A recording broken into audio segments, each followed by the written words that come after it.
हरे कृष्णा। ओम नमो भगवते वासुदेवाय। ओम नमो भगवते वासुदेवाय। ओम नमो भगवते वासुदेवाय। नारायणं नमस्कृत्यं नरं चैव नरोत्तमं देवीं सरस्वतीं व्यासं ततो जयमुदीरये।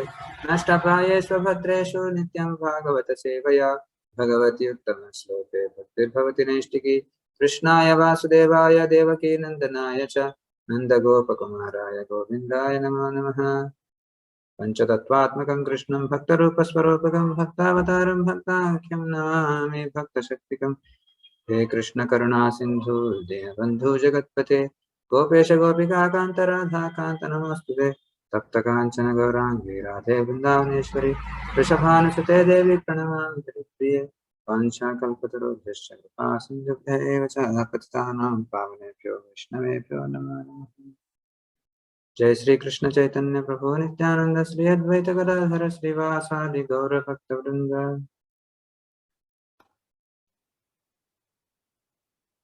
We'll start with Mangalacharan. नमो विष्णुपादाय कृष्णप्रेष्ठाय भूतले श्रीमते भक्तिवेदांत स्वामिनिधि नामिने नमस्ते सारस्वते देवे गौरवाणी प्रचारिणे निर्विशेष शून्यवादि पाश्चात्य देशतारिणे वागीसा यस्य वदने लक्ष्मी यस्य च वक्षसि यस्यास्ते हृदये संवित् तं नृसिंहमहं भजे। एकेन चक्रमपरेण करेण शङ्खम् अन्येन सिन्धुतनयामवलम्ब्य तिष्ठन् वामेतरेण वरदाभयपद्मचिह्नं लक्ष्मी नृसिंहमम देहि करावलम्बम्। उग्रं वीरं महाविष्णुं ज्वलन्तं सर्वतोमुखं नृसिंहं भीषणं भद्रं मृत्योर्मृत्युं नमाम्यहम्। प्रह्लाद नारद पराशर पुण्डरीक व्यासादि भागवत पुंगव हृन्निवास भक्तानुरक्त परिपालन पारिजात लक्ष्मी नृसिंह मम देहि करावलम्बम्। हरे Krishna Krishna Krishna Hare Hare Hare Ram Ram Ram Hare Hare. Okay, so we are in 7th canto, chapter 15, discussing Varnashrama Dharma. In the Varnashrama Dharma, we are discussing Ashrama Dharma. We are discussing instructions to civilized human beings, in which we have discussed, starting with what are the different rules for the execution of different ceremonies, starting with Shraddha ceremony for the attached householders, and then during the execution of the ceremonies, how irreligion has to be avoided, what are the various ways how to conquer the obstacles which incur during the progressive journey of a human being, what is the importance of Guru in one's life, and then we discussed yesterday what is the process of liberation for detached holders or Vanaprasthas. And today we are going to continue our discussion with the same theme, with the analogy of a chariot, and we are going to discuss what is the process of Devayana. And tomorrow we will be discussing the summary of the occupational duties which we have discussed so far. And then when Narada Muni is as an example of the whole concept, Narada Muni describes his own previous life, how one should avoid obstacles in the execution of one's duties. And then Narada Muni concludes his teachings to Yudhishthira Maharaja, glorifying the Pandavas, and then Yudhishthira Maharaj responds to him, and then the chapter concludes. We have discussed from yesterday. On yesterday, we have discussed what is the different opinions of people, and. how one should actually understand the importance of satisfaction in one's life, and how one should avoid giving up to the uh, six enemies, and how pride becomes an obstacle and sense gratification also becomes an obstacle, and how one can practice mind control through the yoga system, and how different modes of material nature can be conquered when one actually takes shelter of the spiritual master. And then importance of spiritual master, importance of pleasing a spiritual master, and disadvantage of displeasing him, and the importance of the Supreme Lord, and not taking Supreme Lord for granted, and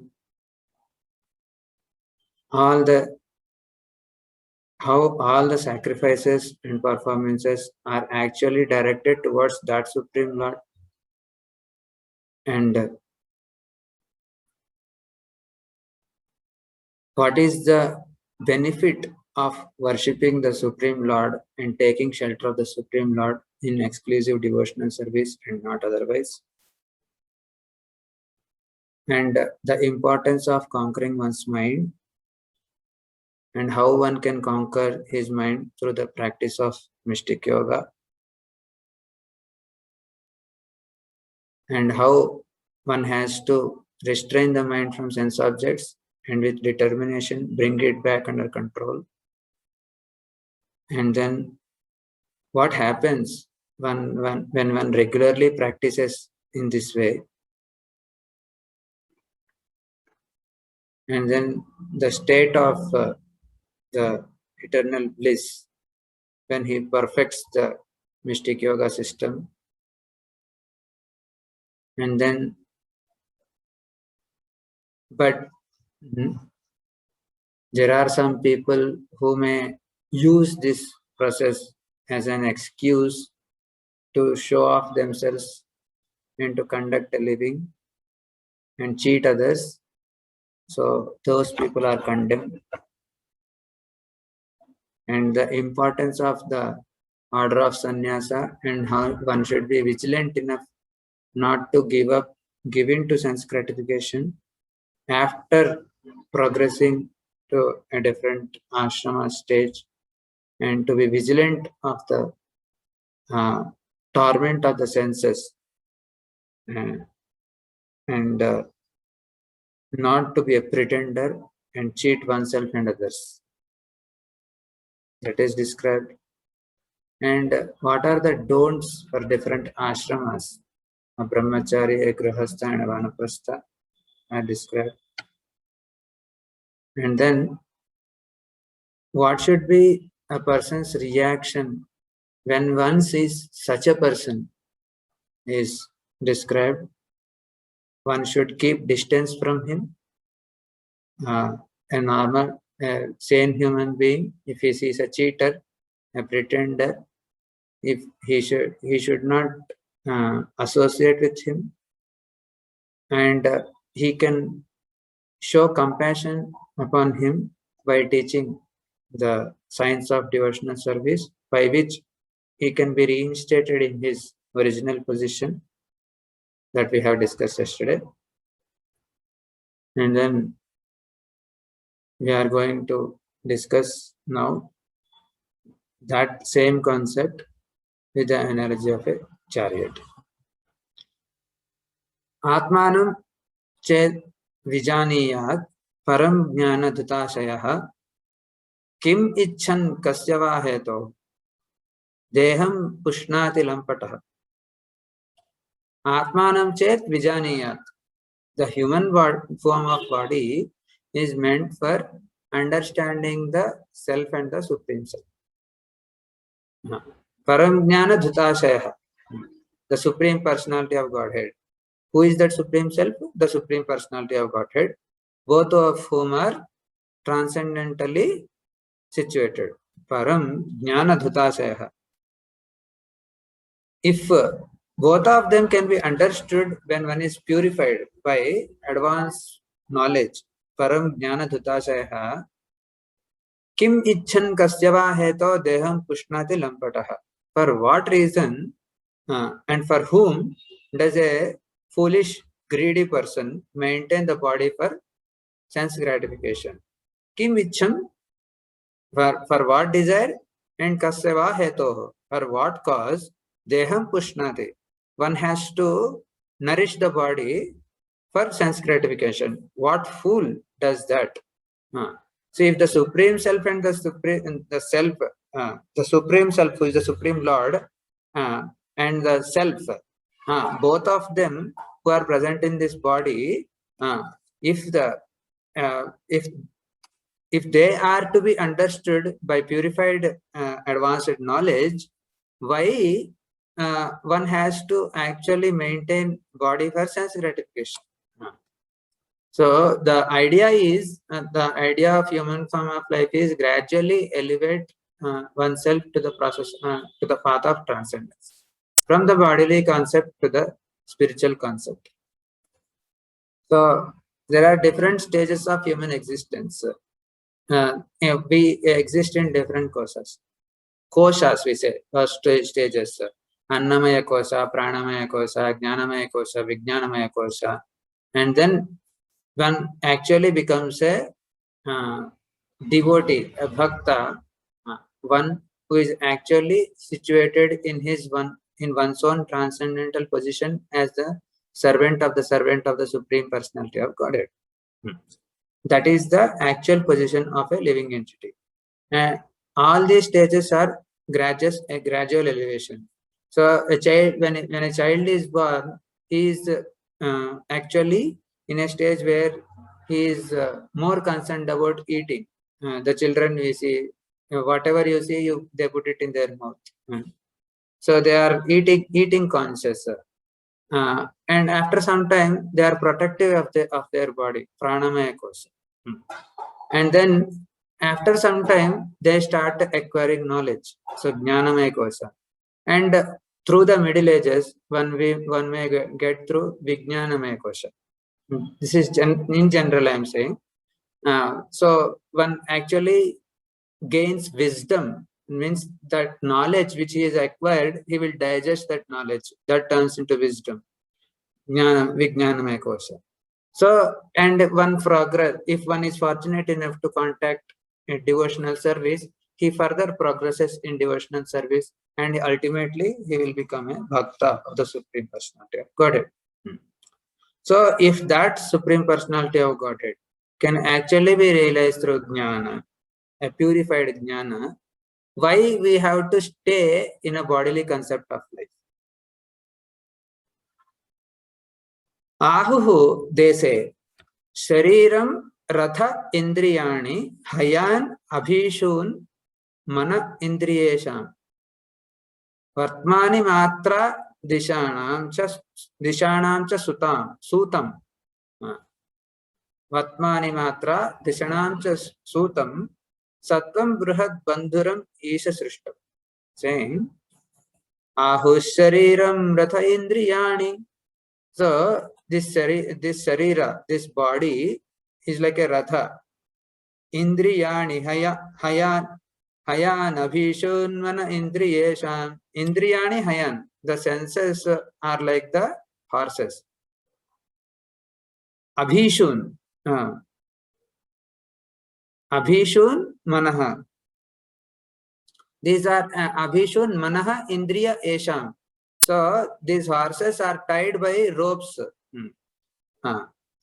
And the mind is the controller. The senses are like the horses. The mind is the master of the senses. It is like the reins, the ropes. Then the indriyesham vartmani matra dishana. the Indriya Esham Vartmani. So these horses are running towards the gratification of their respective objects. So, for example, eyes want to see a particular beautiful form. So for the eye, the object is the form, and for the nose, the object is the smell. Similarly, for the mouth, the object is the taste, and for the skin, the object is the touch. So in this way, eyes, ears, nose, mouth, and whatever we lift, whatever. So there is the senses and their objects. They are called matra. So the horses, they are running towards the objects, and then, but who is holding them back? The ropes. The ropes are considered like the mind, who is the master of the senses. Then, who is actually holding these ropes? The intelligence. The intelligence can direct one to go what way. It can tell you, it can allow the horses to run towards their destinations, or the intelligence, when properly directed, hold back the horses to run in a particular manner which is intended. So if you see, like if a chariot has one horse, so you can control it easily. But if it has 5 horses, and if the 5 horses will run in different directions, then it will be a chaos. The chariot will topple. So, but it depends upon the expertise of the intelligence, the charioteer, who can hold the ropes properly, so that all the 5 of them can be directed in a proper way, so that the chariot actually reaches the proper destination. So the intelligence is like the chariot driver, and the consciousness, the soul, who is like the passenger, he sits in that chariot. If this consciousness is spread throughout the body, so this intelligence and this mind and the senses, they are actually the cause of the bondage for the soul, the jiva, in this material world. Now, why the mind and the senses are like the cause of bondage? If the mind and senses are not restrained, and the intelligence becomes polluted by association with the mind and the senses, then it will cause bondage. But the same intelligence and the same mind, when it restrains the senses from their objects in a regulated manner, that can actually become the source of liberation from the material world itself. बन्धुरात्मात्मनस्तस्य येनात्मैवात्मना जितः अनात्मनस्तशत्रुत्वे वर्तेत आत्मैव शत्रुवत्. बन्धुः आत्मा आत्मनस्तस्य. So atma also means body, and atma also means self, or the soul, and also atma also means the mind. Now, if one's mind is controlled, the mind can act as the best friend. If mind is uncontrolled, then it can become the worst enemy. That's the point. Now, the mind, which is like the reins in this body of chariot, it can actually prove to be one's friend or enemy, depending upon the control one exercises over the gratification of the senses. If we allow our senses to wander, and the mind also allows the senses to wander in their way, then the chariot will topple. But if one actually controls the mind through proper discretion of the direction or the direction from the intelligence, if we have good intelligence, then the chariot can be properly situated on the path and it can lead us to the proper destination. Then further description of the chariot. Aksham dasa pranam adharma dharmo chakrebhimanam radhinam cha jivam dhanurhitasya pranavam pathanti charam tu jivam parameva lakshyam. Then we were discussing about a destination now. So what is that destination? Aksham dasa pranam adharma dharmo. That dasa pranam. Aksham dasa pranam. The 10 kinds of air acting within the body are compared to the spokes of the chariot wheel. And the top and bottom of the wheel itself are called the adharma and dharma. Dharma and adharma. The top portion is dharma, down portion is adharma. Now, the living entity in the bodily concept of life is the owner of the chariot. Where the pranava is the bow, and the pure living entity is the arrow, and the target is the supreme being. Dhanuri tasya pranavam pathanti sharam tu jivam parameva lakshyam. The jiva, the pure living entity, is the arrow and the target is the supreme being. So our existence in this material world is like we are in a war with Maya, illusion. We are the spirit soul, originally uncontaminated by any of the material modes, 3 modes, Sattva, Raja and Tama. However, being entrapped in this engagement of the body and the 10 senses and their objects, as well as the attraction for those objects, we have actually confined ourselves within this material tabernacle. Now, to get out of this material tabernacle or material engagement, we have to actually declare war with Maya. So the jiva is like the passenger. The passenger here is a king who has declared war with Maya. So, the jiva is compared to the arrow here, and sorry, not the passenger. The jiva is compared to the arrow here, and the target is the supreme being. Yeah. So the living entity in the bodily concept of life is like the owner of the chariot. And so there are 2 living entities described here. One is the living entity in the bodily concept of life, and one is the pure living entity. The pure soul actually is the servant of the Supreme Lord. So, but it is in possession of the that living entity, which is the owner of the, which is actually attached to this material world.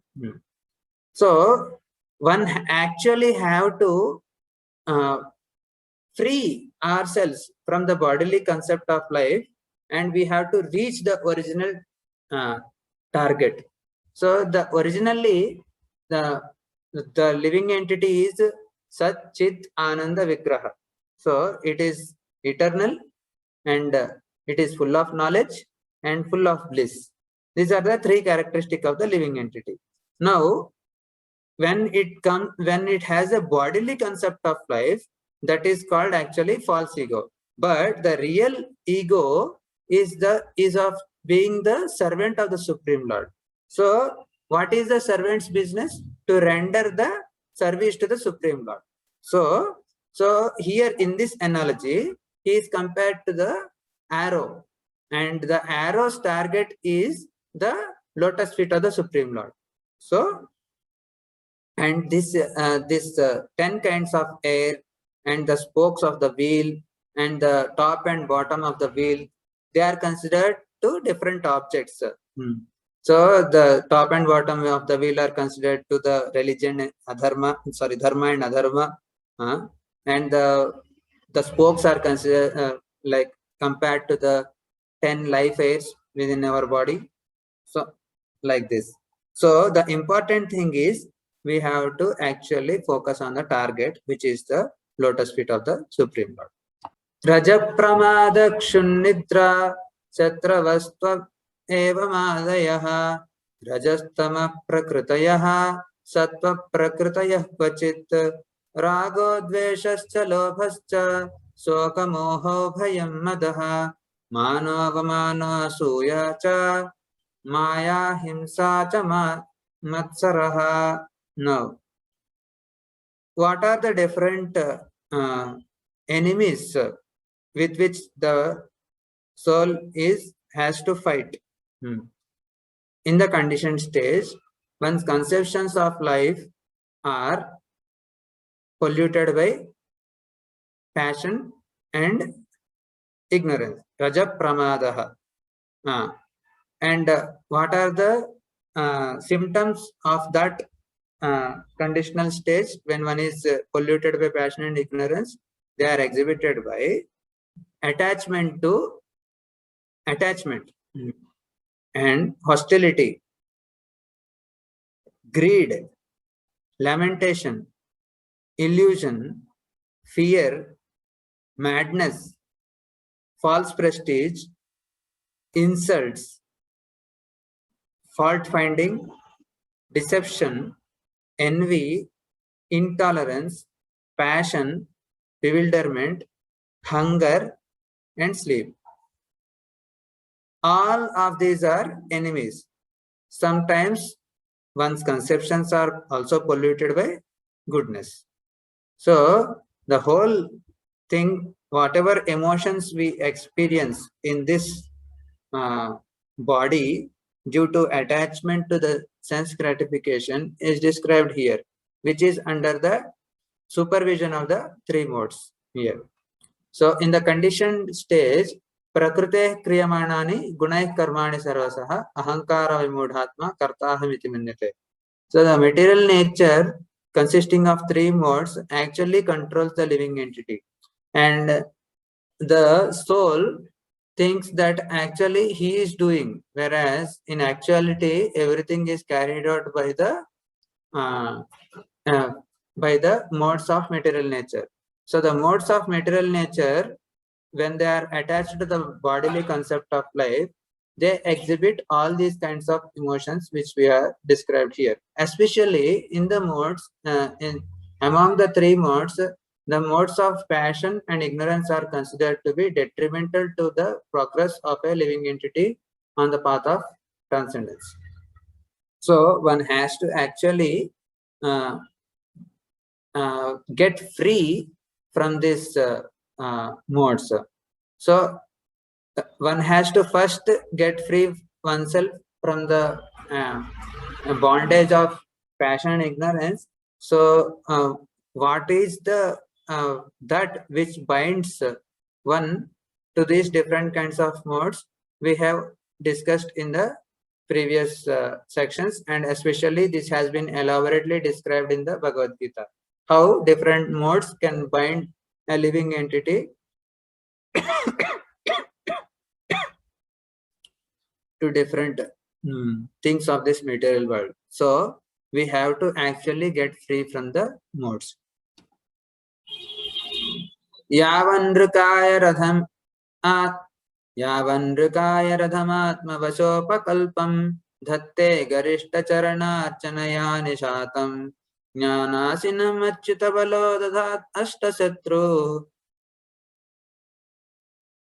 Swananda tushta upasanta idam vijahyat. Now, Yavan, as long as one has to accept a material body, Yavan Rukaya Ratham, Atma Vashopakalpam, with its different parts and paraphernalia, which are not fully under one's control. Dhatte Garishta Charana Archanaya Nisatam. One must have the lotus feet of his superiors, namely his spiritual master and the spiritual master's predecessors. Yavan Dhatte Garishta means superiors. Charana Archanaya Nisatam. So one has to tightly hold the lotus feet of the superiors and the predecessors and the spiritual master predecessor acharyas. By their mercy, one can sharpen the sword of knowledge. Jnana asim achyutabalo dathat ashtasetruhu. And with the power of the Supreme Personality of Godhead, so Supreme Lord's mercy, achyutabala dathat ashtasetruhu. One must conquer the enemies mentioned above, the 8 Shatrus. In this way, a devotee should be able to merge into his own transcendental place, and then he may give up his body and resume his spiritual identity. Swananda tushta upashanta idam vijahyat. Idam means this body. After giving up this, by giving up this body, one can reinstate oneself as the servant of the Supreme Lord through the direction of the spiritual master and the predecessor acharyas. One can develop love towards the Supreme Personality of Godhead, do devotional service as directed by them, and reach the transcendental abode and become reinstated in the spiritual bliss, Satchidananda Vigraha, and serve that Satchidananda Vigraha, the Supreme Personality of Godhead. Ishvara Parama Krishna Satchid Ananda Vigraha. So we can, as long as the body is there, all the different emotions which we experience in this with this body will be there. But we must always hold one thing which is very importantly in our life is the lotus feet of the Guru. Catching hold of the lotus feet of the Guru is not physically going and is not only physically going and taking catching his feet and taking the dust from him. That is good. One has to do it whenever and wherever possible. But importantly is the more important is to take shelter of the instructions given by the spiritual master, make those instructions as his life and soul. So by making such instructions as one's life and soul, one actually progresses in his devotional service, and gradually he can become freed from the material entanglement which we have described through the analogy of the chariot, which we have discussed now, and then actually reach the destination. The destination is the Lord's lotus feet, the service of the Lord's lotus feet. While catching the lotus feet of the Guru and the predecessor acharyas, we can actually reach the destination of actually serving the lotus feet of the Supreme Personality of Godhead. So the key factor in one's advancement in devotional service is actually the mercy of the Supreme Personality of Godhead's devotees, and by their grace one can achieve the Supreme Lord's grace. Yasya prasadat bhagavat prasado yasya aprasada na gati kutopi. Je prasade pure sarve asha. So the spiritual master tells us you are actually, oh fool, you are actually trying to be happy within this material world, but Krishna is certifying this material world. He teaches, he quotes the Bhagavad Gita and he tells us that, see, you are trying to be happy. We have tried all in so many births, in so many millions of births, we have tried to be happy. All the time we got is actually suffering and lamentation. So better give this one life to the service of the Supreme Lord. So the Guru teaches this concept of taking shelter of the Supreme Lord.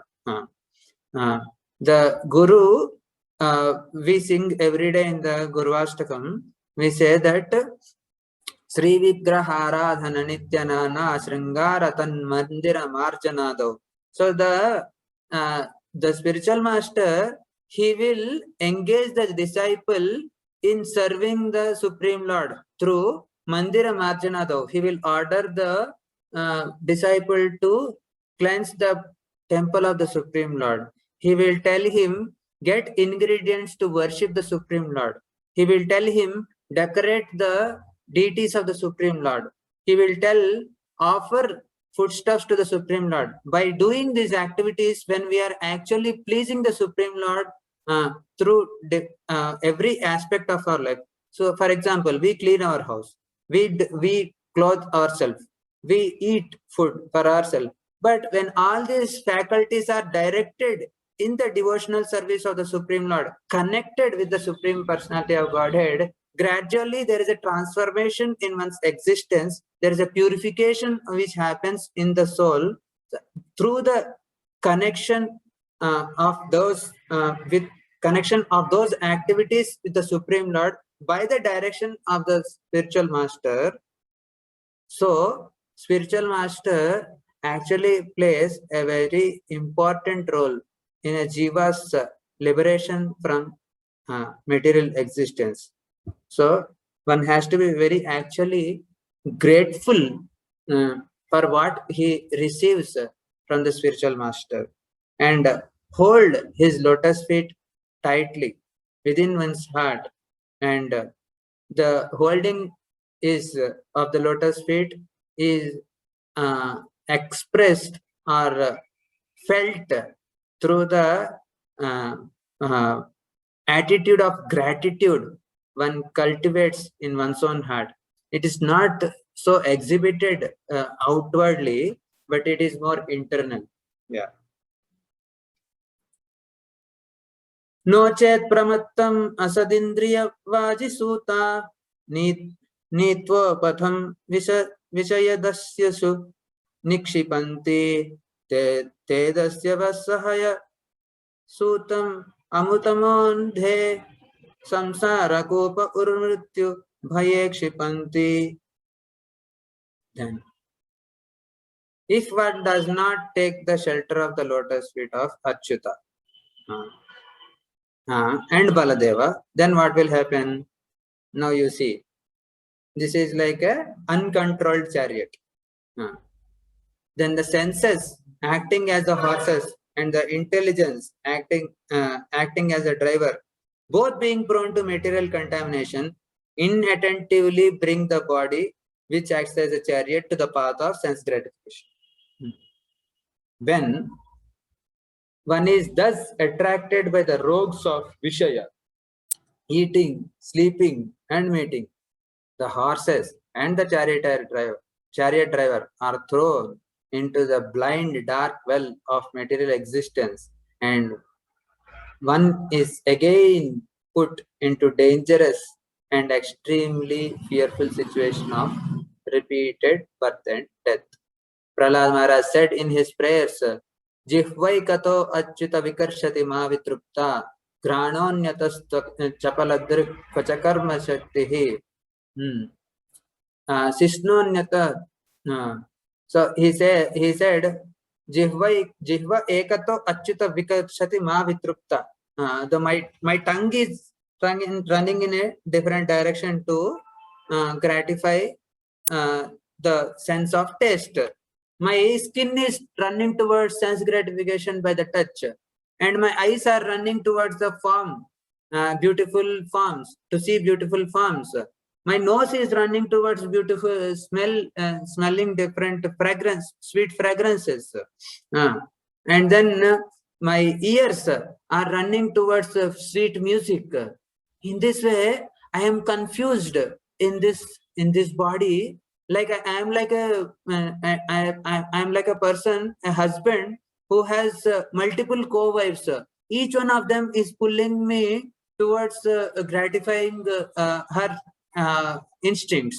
So I am like a person who is actually suffering in this world. So we may be thinking that having multiple co-wives give only enjoyment, but Prahlad Maharaj is saying that this is a chaotic condition for me. For the soul, this is a very chaotic condition. So the position of a conditioned soul in this material world is actually hopeless. And the only hope is the shelter of the spiritual master and the shelter of the Supreme Lord. And if one actually forgoes that shelter, withholds his shelter, and takes up the sense gratification, the situation becomes more and more hopeless, and the result is that one will be thrown again and again into the dark well of ignorance and into the pit of darkness. Samsara kupam atighoram agada tivram. So Shankaracharya says in the Lakshmi Nrisimha Karavalamba Stotram, Samsara kupam atighoram. So this samsara, this material existence, is compared to a very deep dark well. Agadha kupam. Shaka satam karanapatra mananga pushpam. So the branches of sense gratification are manifold, and the objects for sense gratification are like the like the flowers and fruits of this samsara vriksha. And actually I am actually suffering in this material world with being thrown into this blind well of ignorance and being tormented by different living entities here. So if one does not take shelter of the lotus feet of the Supreme Personality of Godhead, one will be in a very dangerous and fearful condition of repeated birth and death. Now, having discussed about the ill effects of not controlling the chariot, what are the ways one can in which one can actually cross over this material existence is described. Pravrittim cha nivrittim cha dividham karma vaidikam avartate pravrittena nivrittena ashnite amrutam. According to the, both are prescribed in the Vedas. According to the Vedas, there are two kinds of activities: pravrutti marga and nivritti marga. Pravrutti activities involve raising oneself from a lower to a higher condition of materialistic life, which we have described in the former verses of this chapter, an attached grahastha. Pravritti activities involve raising oneself from a lower to a higher condition of materialistic life, whereas nivritti means cessation of material desires. So pravritti marga means one will not actually give up the material desires instantly, but he will gradually give them up. But nivritti marga means one understands that that this material world is full of illusory and it can only give me misery. Better not engage in sense gratification only. So they are like the Naishtika brahmacharis and sannyasis who will actually resolve Brihad Vrata. They resolved that I will not enter into the material life. I will actually remain aloof from materialistic activities. Through pravritti activities, one suffers from material entanglement, but by nivritti activities, one is purified and becomes fit to enjoy eternal blissful life. So if one is not controlled in his senses, one has to enjoy regulated sense enjoyment. However, sense enjoyment yehi sansvarshaja bhoga dukkha yonaya evate adyantavanta kaunteya nateshu ramate buddha. Krishna is telling yehi samsvarshaja bhoga, the happiness which is arisen from the contact of the senses with the sense objects, dukkha yonaya, they are the sources of misery. They are sources of trouble. Dukkha yonaya eva, certainly it is sources of misery. Adi antavanta, it has a beginning and it has an end. Antavanta kaunteya na teshu ramate buddha. Those who are buddha, those who are intelligent, they will not involve in such sense gratification. However, not everyone is on the path of nivritti or cessation of material desires. So one has to be, there will always be people in this world. There are most of the cases, most people of this world are actually attached to sense gratification, which is the actual cause of one being in this material world at the first place. So for them, a channelization of their desires is very much important. So pravritti marga is actually prescribed in the Veda to gradually give up material desires, one after the other, and not instantly. But eventually, a person following pravritti has to graduate to the path of nivritti.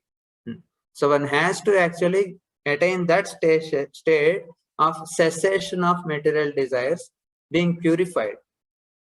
Then only can one become fit to enjoy amrutam, sukham akshayam amrutam. So one actually can enjoy happiness which is unending and amrutam, nectarian.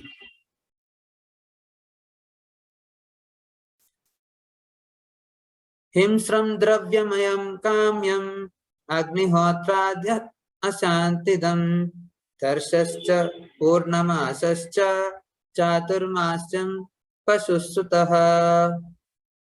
The ritualistic ceremonies and sacrifices known as the Agnihotra Yajna, Darsha Yajna, Paurnamasya Yajna, Chaturmasya Yajna, Pashu Yajna, and Soma Yajna are all symptomized by killing of animals and the burning of many valuables, especially food grains, all of the fulfillment of all for the fulfillment of material desires and the creation of anxiety.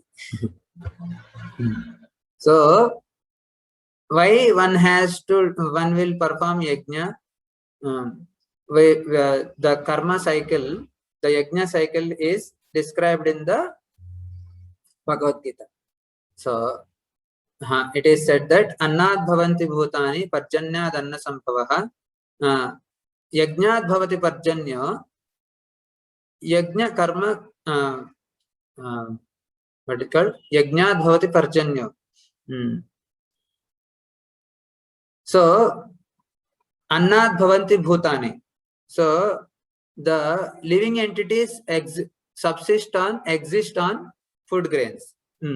Then how is grain produced? Through rain. So how is rain given? Through performance of yajna. So by performing yajna, different kinds of yajnas, one will actually get rains. When the rains are given, then actually the food grains grow. And food grains when food grains are grown, one can actually sustain, one can actually live in this material world happily through those grains. And when we sell those grains, we will get many other valuable items, right? So now here it is told that everything in the name of yajna is actually directed toward fulfillment of one's material desires. whether it is be animal killing, Ashwamedha, all those things, and are offering valuable items like clarified butter and so many valuable items into the sacrifice. These are directed towards the satisfaction of one's material desires, and the satisfaction of material desires is actually ultimately leads to misery only. एतत् इष्टं प्रवृत्ताख्यं हुतं प्रहुतम् एव च पूर्तं सुरालायाराम कूपा जीवयादि लक्षणम्.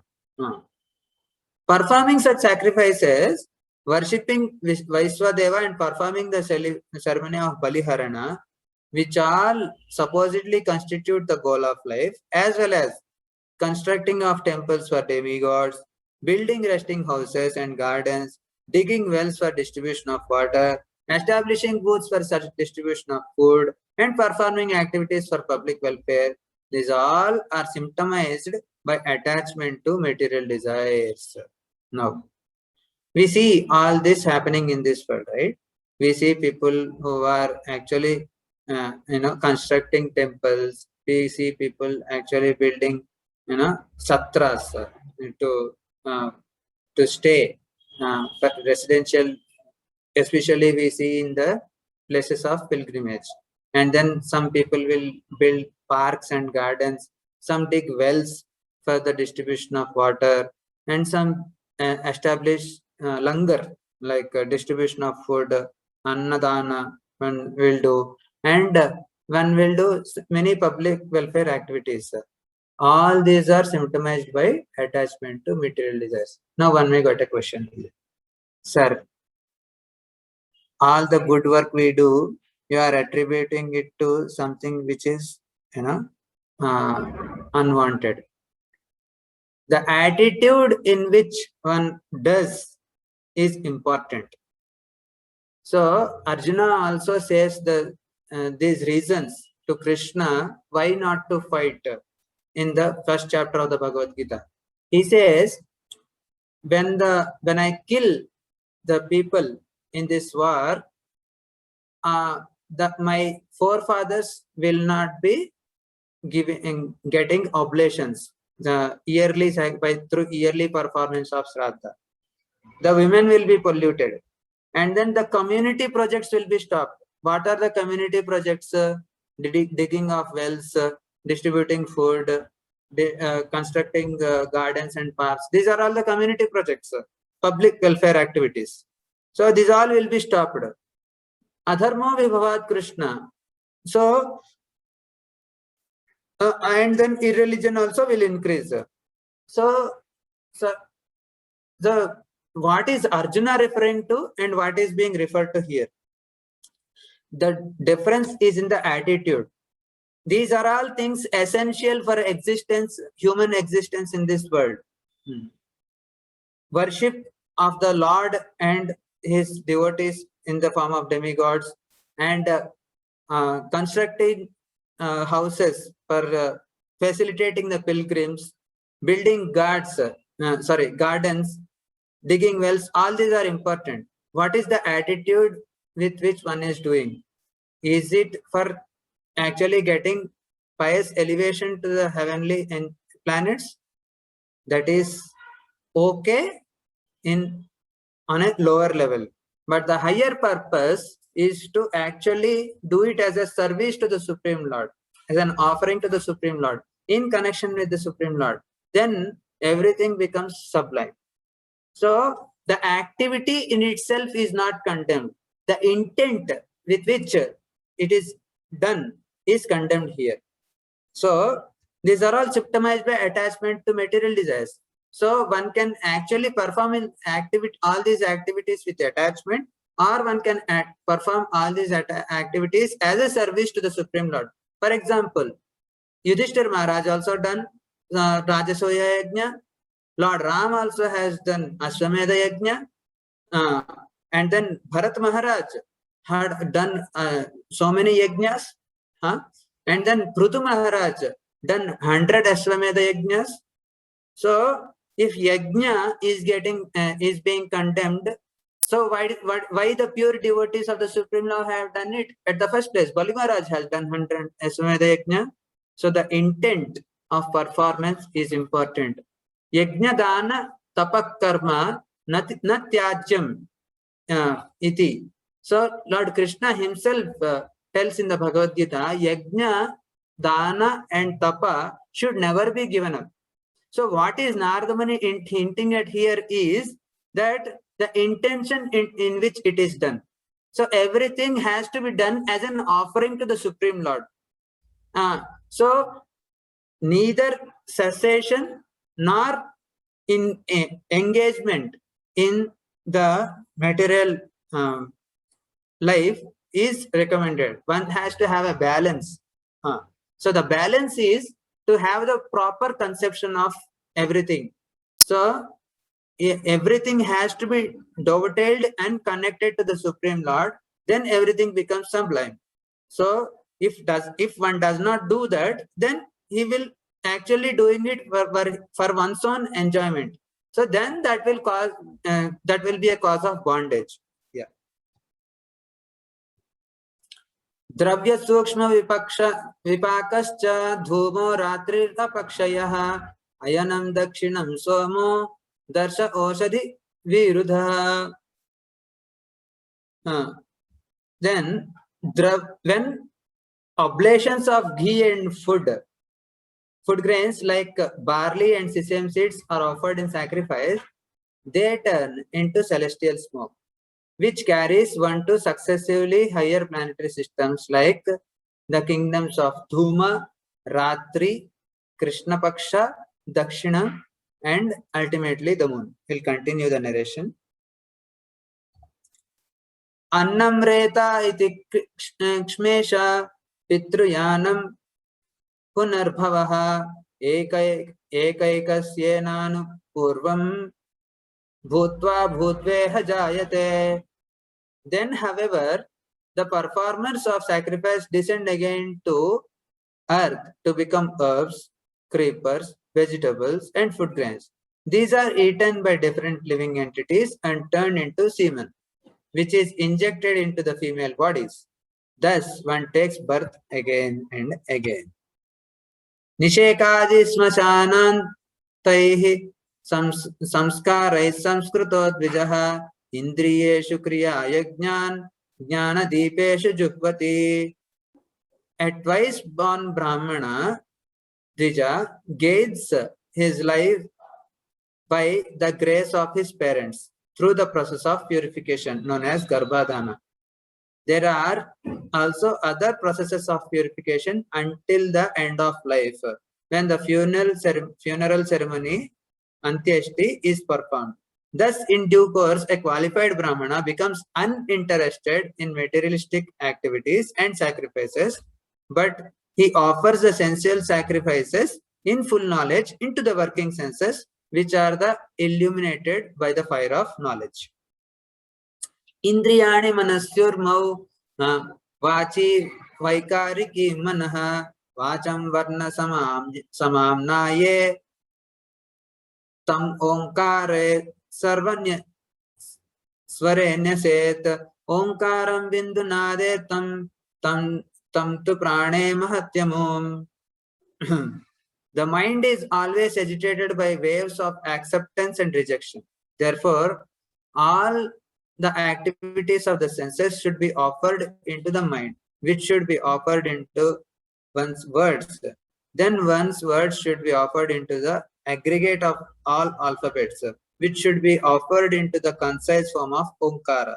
The Omkara should be offered into the point of Bindu, the Bindu into the vibration of sound, and that vibration into the life air. Then the living entity who remains is all that remains should be placed in Brahman. Just a second. The Supreme. This is the process of sacrifice. So now let us not. What we are discussing was we are in the section of describing the Devayana, the process of Devayana. So how one actually elevates oneself from the material engagement. Yeah. So here, when one does yajna, when one offers oblations of barley and sesame till into the sacrifice, they turn into smoke, which carries one to the higher planetary systems, like the mentioned here, Dhuma, Ratri, Krishna Paksha, Dakshinam, and ultimately the moon. The Soma. So moon is considered to be the uh, heavenly planet where enjoyment is there. However, the the uh, the situation on the planet, the term one enjoys in the moon is not permanent. So one has to eventually come down after the piety is exhausted. So then how one will return? Then he will return, he will become herbs. And then those herbs, creepers, vegetables, and food grains. Then when these herbs, creepers, vegetables, and food grains are eaten by the living entities, they are turned into semen. So in our body, when we eat food, there will be 7 dhatus which will get generated. The final product is the semen. So that semen is injected into the female bodies and one takes birth. Now, we understood that every living entity will take birth through his mother. Now, a civilized society will do these activities in a proper channelized way through the process of samskaras. So for especially in the Sanatana Dharma, there are different samskaras one has to perform. So the foremost process is the Garbhadana Samskara, which is actually purification of the womb through actually invoking the presence of the Supreme Lord. So when one is actually giving a seed into the womb of the mother, into the womb of the wife, so one has to perform this Garbhadana Samskara. And there are different processes of purification throughout the course of one's life, which will end at the time of one's funeral ceremony, that is Antyeshti Kriya. And so in due course, a Brahmana, a qualified Brahmana, he becomes uninterested while following all these activities, following all these samskaras. These samskaras are nothing but for purification. So when one actually performs all these samskaras, when he becomes purified, in that state of through the advantage of that purification, one will actually develop detachment to materialistic acts and also the sacrifices. Then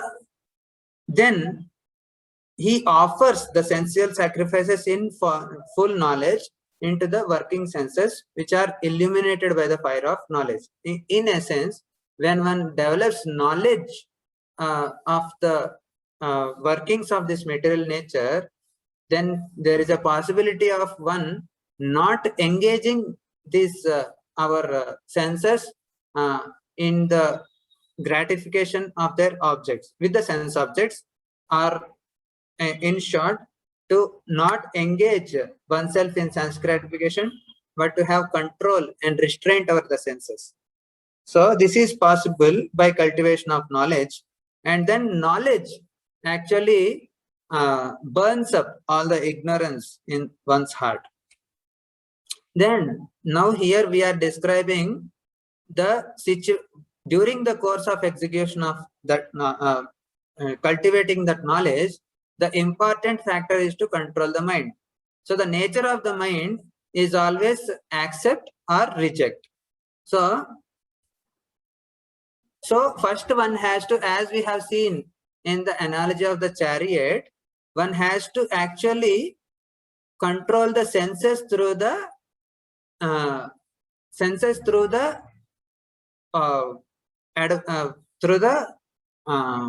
what do you call, what is the English word?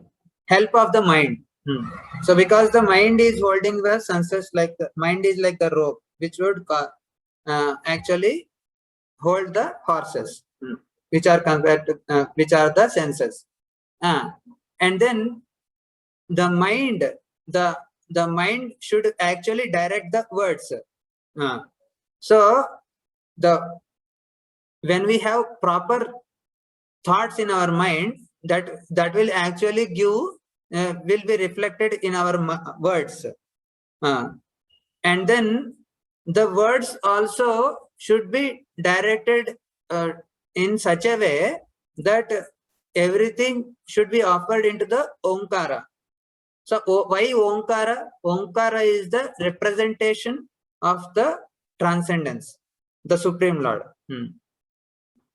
And the Omkara should be offered into one pointed Bindu, and the Bindu into the vibration of the sound. So the sound. So actually one has to focus while chanting Omkara, one has to focus on the source of that sound. First, one has to focus on the sound, and one has to focus on the source of the sound. The source of the sound is the Supreme Lord, and that vibration into the life air. And then the living entity, who is that, who is all that remain, should be placed in Brahman, the Supreme. This is the process of sacrifice. So what is the what is that placing the living entity in Brahman? So the placing the living entity in Brahman, in short, means one has to actually offer oneself to the service of the Supreme Personality of Godhead. So when one actually does everything, whatever he does in his life as a service to the Supreme Lord, then there is no difference between himself and his interest and the interest of the Supreme Lord. So the master and the servant are in actuality one in interest. So in this world, the quality of the soul is to be Satchidananda Vigraha, and quality of the Supreme Lord is also Satchidananda Vigraha, and the interest of the soul is to serve something. So the Shastras is saying that you dovetail that attitude of service to the Supreme Lord. So when one does that through this process of yoga and karma and jnana, or whatever process, when one actually attains perfection, the perfection is to be engaged in direct service of the Supreme Personality of Godhead. So that is the process of actually sacrifice. The sacrifice means offering oneself to whom? To the Supreme Lord.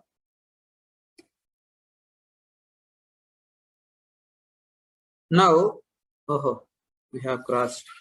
I'll quickly summarize this. We'll discuss till 57. Agni Suryo Diva Pranaha Suklo Rakto Suklo Rakotaram Swarat Viswodha Taijasa Prajna Turya Atma Samanvayat.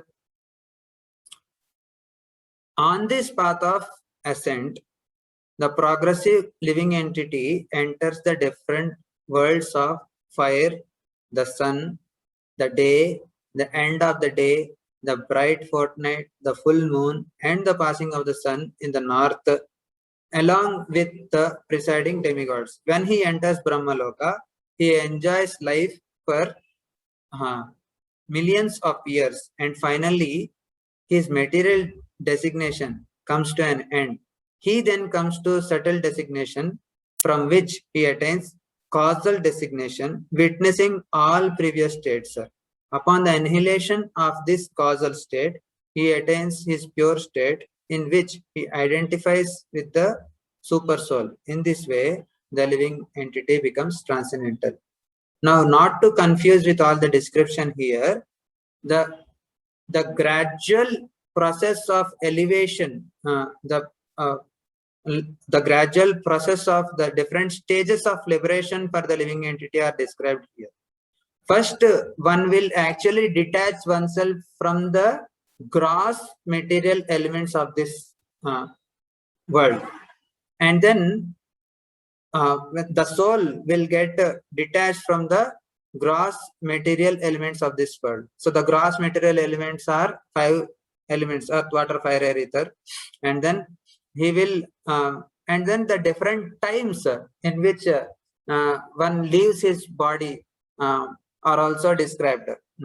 So the sun, the day, the end of the day, the bright fortnight, the full moon, these are all considered to be auspicious. These are described in the Bhagavad Gita.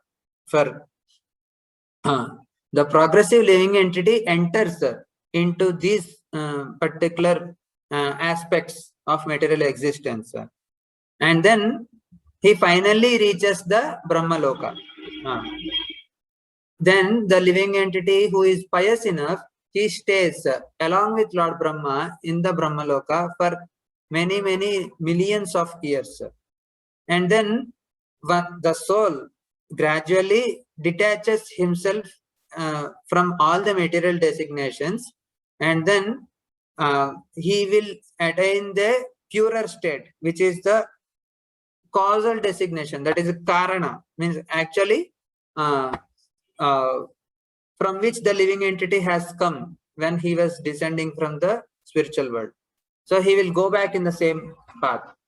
Witness. So at this stage, he will be able to witness all which has all states, all phases of life which he has undergone in his previous lives. So he will experience all the states. He will witness. He will not experience. He will witness. He will be like a witness. He is detached to that. And upon annihilation of this causal state, when he gives up that state also, he actually frees everything of whatever is bonding one to this material world, and he gets reinstated in the in his original position as with the super soul. That means as a servant of the Supreme Lord, as his servant, and the Lord as his master, and then he becomes transcendental. Devayanam idam prahur bhutva bhutvanu purvasah atmayachi upasantatma yatmastho na nivartate. This gradual process of elevation for self-realization is meant for those who are truly aware of the supreme, absolute truth. After repeated birth and death on this path, which is known as Devayana, one attains these consecutive stages. One who is completely free from all material desires, being situated in the self, need not traverse the path of repeated birth and death. Now, what we have discussed so far is a gradual process of elevation for the living entity, who actually gives up material desires one after the other, and then he will pass through all these phases, and then finally he will reach the lotus feet of the Supreme Lord. Ya ete pitru devanam ayane veda nirmite shastrena chakshusha veda janasthopi na muhyati. Even though situated in the material body, one who is fully aware of the paths known as Pitruyana and Devayana, and who thus opens his eyes in terms of Vedic knowledge, is never bewildered in this material world. So, the cultivation of knowledge is stressed over here.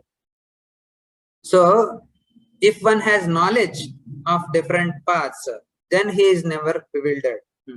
So, if one does not have knowledge and he is ignorant as of the purpose of life, then he will be bewildered.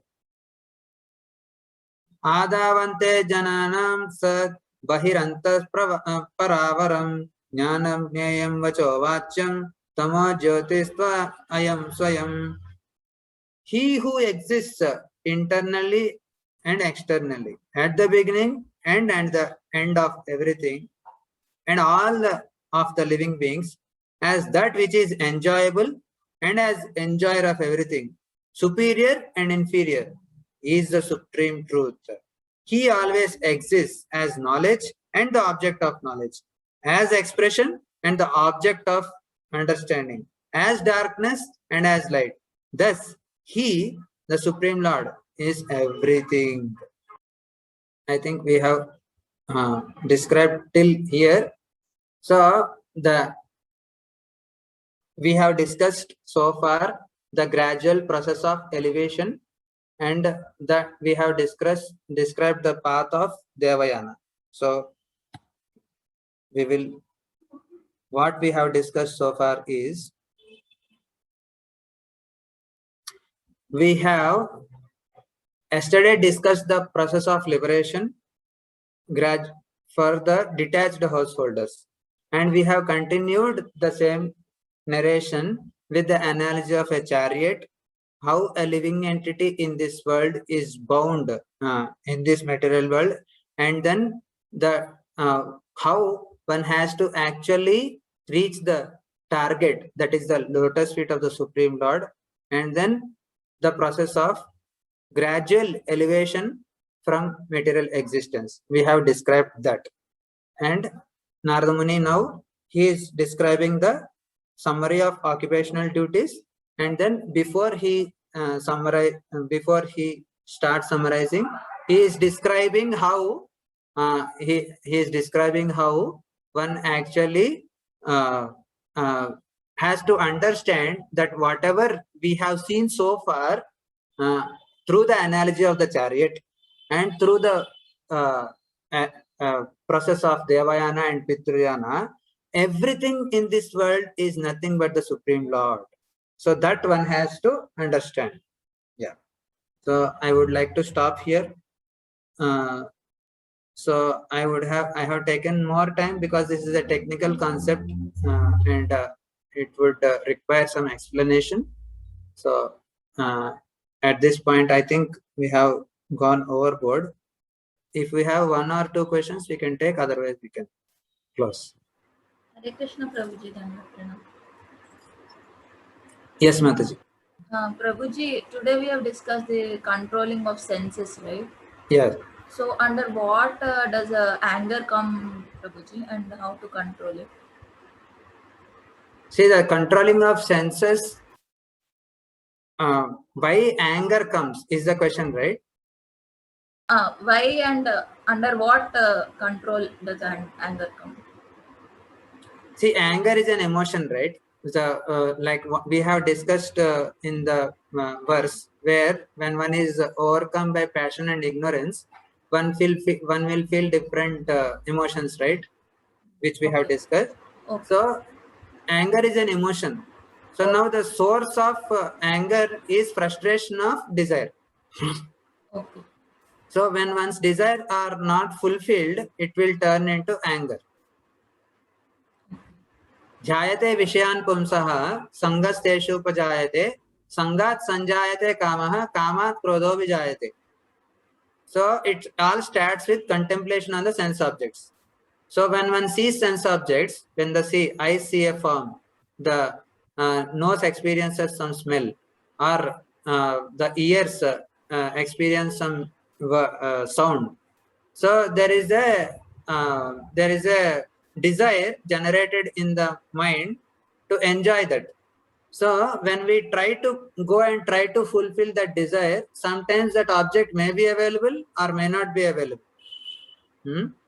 So when that object is available, that will create more and more desire for enjoying it more and more. That is greed. If that object is not available, then that will turn into anger. So if we can translate it into our daily life also. We expect some person to behave in a certain way. Yes. So if that person does not fulfill our desire to act in a certain way, that is the cause of anger. Okay. Yes. For us. Yes. Yeah. So actually, people are trying to cause hindrances in Bhakti Prabhuji. So that is also a desire that we are expecting the other person to behave according to us. means some perception will be there in our mind that for example we don't take onion garlic, right? So people are trying to offer foods with onion garlic, and they're trying to force to eat, or a plate full of onions cut, and in that plate they try to serve to their offering to us. So at that time it's like they're forcing us to do something we don't like. See, Mataji, we are all conditioned in this world, right? Okay. So every one of us has desires to lesser or greater extent. The situation may vary, but we are all actually having desire, whether that so what do you call it, is subjective. So we can take any subject. The principle is desire and frustration of desire. Okay. Okay. So the if one is able to fulfill his desires, then it is okay. And if he is not able to fulfill his desire, there is a frustration of the desire. So that frustration will be expressed as an anger. Yes. So here So now what is acceptable and what is not acceptable is also becomes subjective. So And here what is the other person's behavior is our desire. yes, we expect, like if you bring a sadhu in your situation, Okay. you expect you bring a Maharaj who is fully self-controlled. Yes. Even if he is offered, he may not take, but he will not feel angry. Yes. Right? Yes. So the anger, the response to the situation is in our hand. The situation itself is not in our hand so much. So the sadhu will think that they don't have knowledge. That's all, Prabhuji. And he will whatever he thinks, that is immaterial. His response to the situation is how to act in this situation. So how we should act, Prabhuji? We should think. See, we have to first of all have knowledge, as you said rightly, that whether persons may not have knowledge, that's why they are behaving in that way. Okay. So however, our response to the situation can be in different ways. We may think that, oh, they don't have knowledge, so let me not bother. And we may also think that, oh, this is my own karma for which I am suffering in this way. So we may think like that also. So we may think whatever. However, the response is important. Now, we may not artificially imitate someone else. We have to be in our position and try to do things with as less distraction as possible. So in this particular case, we may say that, okay, I don't like this, and I have some principles in my life, so I don't want to eat it, so please don't do it. If the person does it again, so then we may have a choice. So we may have a choice to shout, or we may have a choice to remove ourselves from the situation. If the person hears by shouting, then that can be done, which is not recommended. But that is not our motto.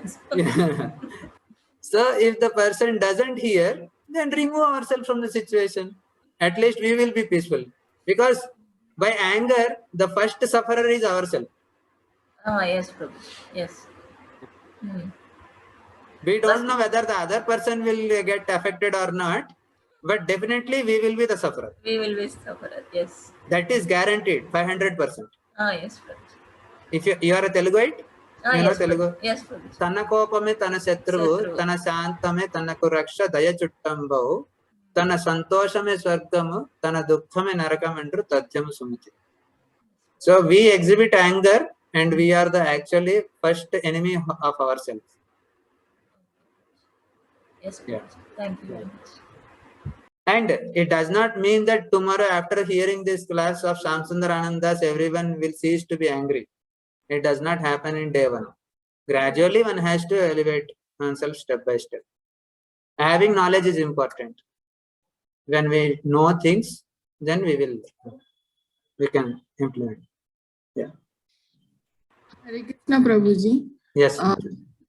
So, if if a devotee or practicing devotee having all these sense gratifications or all these anger, greed issues and all, and consider himself or herself as okay, all conditioned souls, no, so this will happen.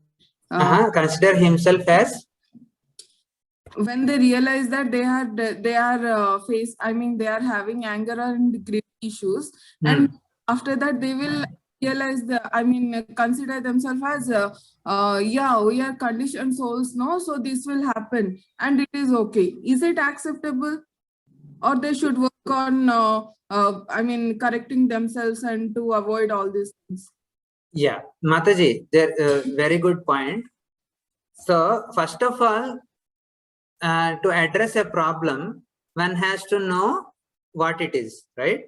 So we have to have an honest introspection and account of our own self. Now, having account of ourselves, we also understand our limit capacity. We understand what is right, what is wrong. Now, definitely one has to try to rectify oneself. But we also understand that it will not happen on one day, right? It will take some time. So Krishna also is not expecting the souls to get transformed in one day.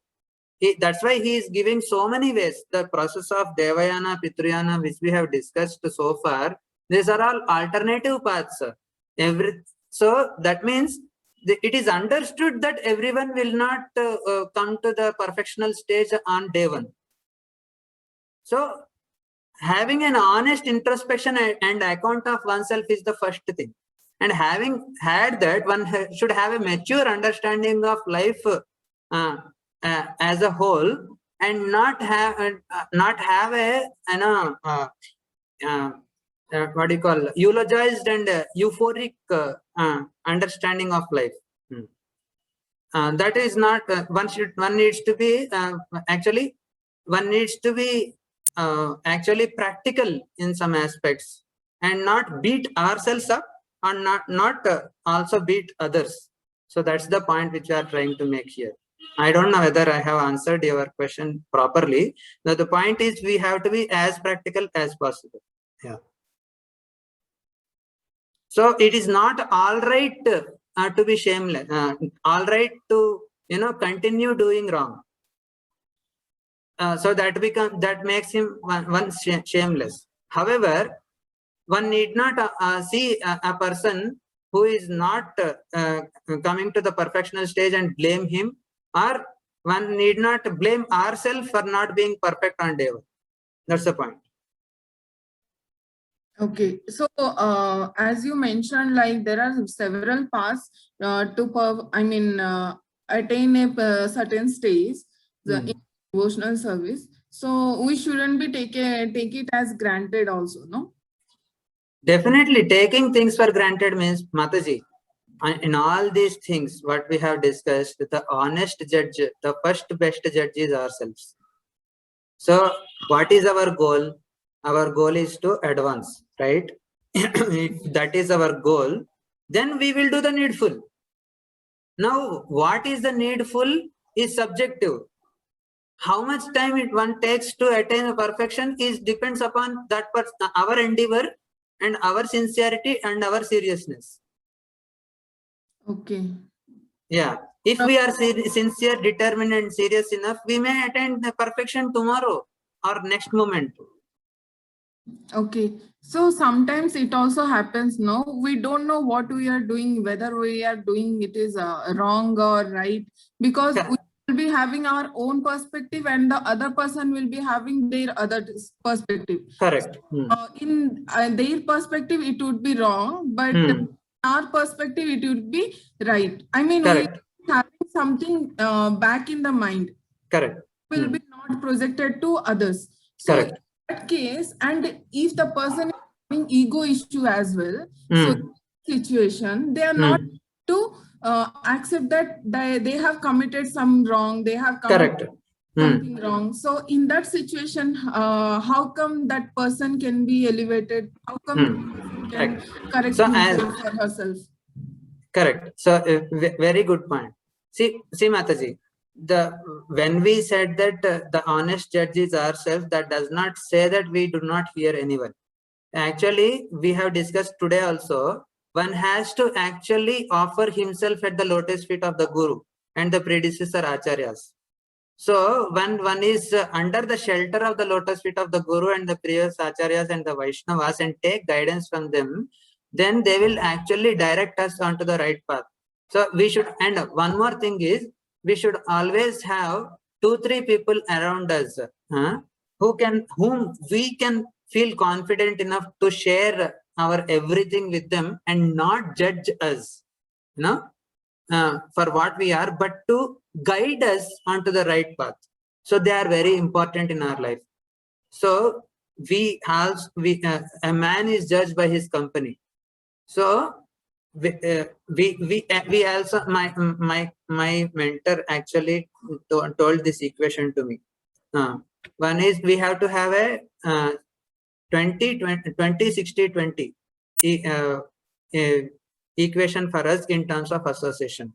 We actually associate, we can actually get to associate, or we can associate, we actually get to associate with, we associate with our seniors for 20% of our time, and we spend most of the time with our equals, that is 60%, and we can associate with those people who are actually junior to us for 20%.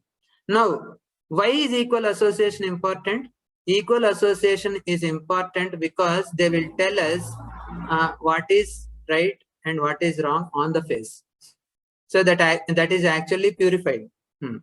So now, whom we consider equal in our life is to us. So we have to have friends in our life who can tell us that we are right or we are wrong. And when they tell us, and they can also give suggestions, we can compare their suggestions with the instructions of the spiritual master and the seniors, and then we can align our life according to the feedback and also the instruction given by our acharyas and the superiors. So that actually will guide us on this path.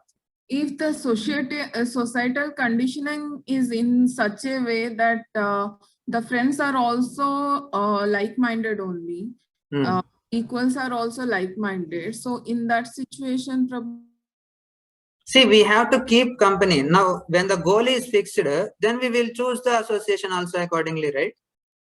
So suppose if we want to advance in spiritually, we will keep company of the spiritually minded people. We don't keep my company of materialistic people. Okay, if there is anything, we can post it personally. I think we have crossed 7:15. Yes, Prabhuji. Yeah. Thank you, Prabhuji. Thank you. Hare Krishna. Hare Krishna. Srila Prabhupada ki jai. Jai.